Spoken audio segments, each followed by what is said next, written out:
اعوذ باللہ من الشیطان الرجیم بسم اللہ الرحمن الرحیم۔ شروع کرتا ہوں اللہ تعالیٰ کے نام سے جو بڑا مہربان نہایت رحم والا ہے۔ سورۃ الضحیٰ۔ والضحیٰ ترجمہ قسم ہے چاشت کے وقت کی۔ واللیل اذا سجا قسم ہے رات کی جب چھا جائے۔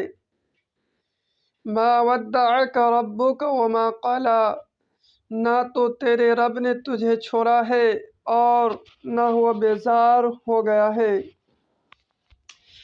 نبوت کے بعد شروع میں کچھ دن ایسے گزرے جس میں حضور اقدس صلی اللہ علیہ وسلم کے پاس کوئی وحی نہیں آئی۔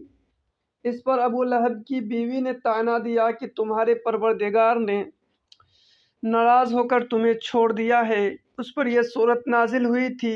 ضحیٰ عربی میں دن چڑھنے کے وقت جو روشنی ہوتی ہے اس کو کہتے ہیں۔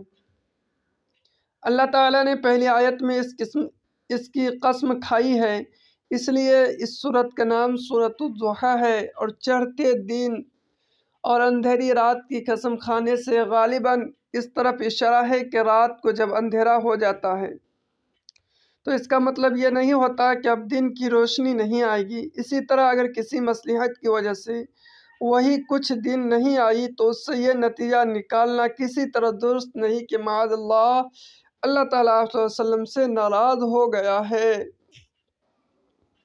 وَلَلْآخِرَةُ خَيْرٌ لَكَ مِنَ الْأُولَىٰ یقیناً تیرے لیے انجام آغاز سے بہتر ہوگا۔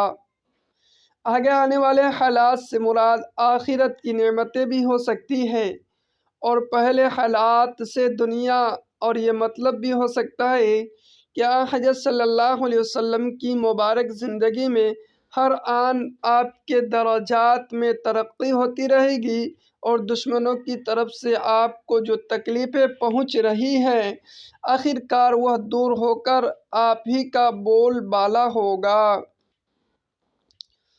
وَلَسَوْفَ يُعْطِيكَ رَبُّكَ فَتَرْضَىٰ تجھے تیرا رب بہت جلد انعام دے گا اور تو راضی و خوش ہو جائے گا۔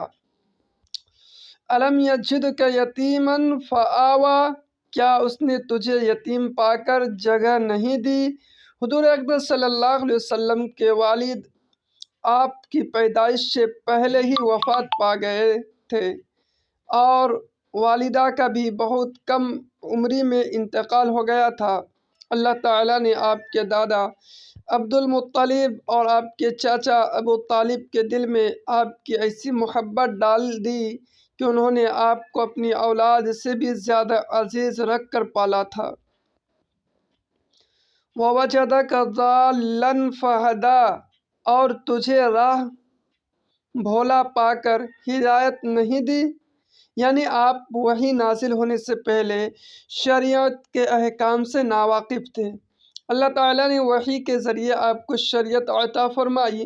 نیز بعض روایتوں میں کچھ ایسے واقعات بھی بیان ہوئے ہیں جن میں آپ کسی سفر کے دوران راستہ بھول گئے تھے، اللہ تعالیٰ نے غیر معمولی طریقے پر آپ کو راستے پر لگا دیا۔ ہو سکتا ہے کہ اس آیت میں اس قسم کے کسی واقعہ کی طرف بھی اشارہ ہو۔ وَوَجَدَكَ عَائِلًا فَأَغْنَىٰ اور تجھے نادار پا کر تونگر نہیں بنا دیا۔ حضرت خدیجہ رضی اللہ تعالیٰ عنہ کے ساتھ آپ صلی اللہ علیہ وسلم نے تجارت میں جو شرکت فرمائی اس سے آپ کو اچھا خاصا نفع حاصل ہوا تھا۔ فَأَمَّا الْيَتِيمَ فَلَا تَقْهَرْ پس یتیم پر تو بھی سختی نہ کیا کر۔ وَأَمَّا السَّائِلَ فَلَا تَنْهَرْ اور نہ سوال کرنے والے کو ڈانٹ ڈپٹ۔ سوال کرنے والے سے مراد وہ شخص بھی ہو سکتا ہے جو مالی مدد چاہتا ہو اور وہ بھی جو حق طلبی کے ساتھ دین کے بارے میں کوئی سوال کرنا چاہتا ہو، دونوں کو جھڑکنے سے منع کیا گیا ہے۔ اگر کوئی عذر ہو تو نرمی سے معذرت کر لینی چاہیے۔ وَأَمَّا بِنِعْمَةِ رَبِّكَ فَحَدِّثْ اور اپنے رب کی نعمتوں کو بیان کرتا